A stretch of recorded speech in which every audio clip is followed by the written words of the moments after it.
tu as une sorte de rectangle, d'accord? Et là, tu as le pilier latéral de l'omoplate. C'est une opération délicate, la pose d'une prothèse d'épaule.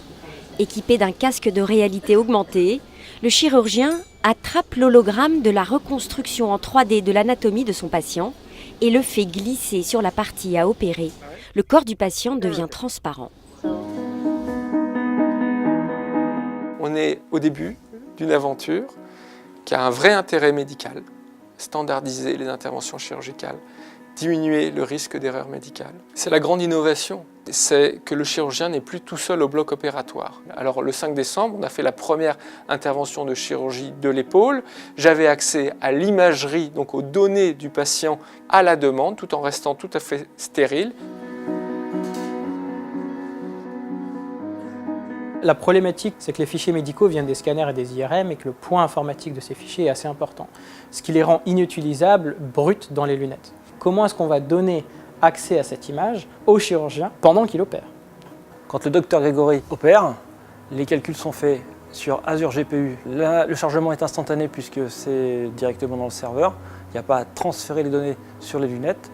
Le format, il reste dans le cloud, donc il n'y a pas de transcription d'images vers le support HoloLens. Du coup, on a facilité grandement un accès à ces données.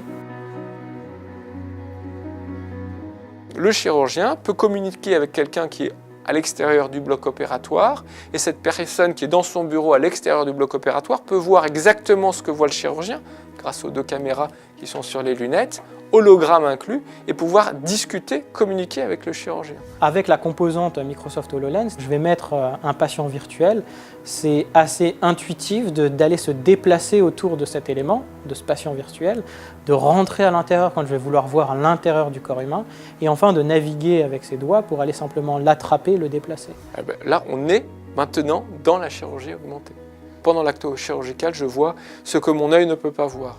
Donc actuellement, on peut voir le squelette grâce à ce système, et puis ensuite les muscles, les tendons, les nerfs, les artères, pour faire vraiment de la chirurgie mini-invasive, tout en optimisant le positionnement, enfin le résultat de ma chirurgie. Pour le patient, ça amène une sécurité de la chirurgie qui est incroyable. Et moi, je peux imaginer l'année prochaine avoir un dispositif où, en tant que chef de service, je suis responsable des interventions qui se font au bloc opératoire à Avicenne. On a 3 salles opératoires.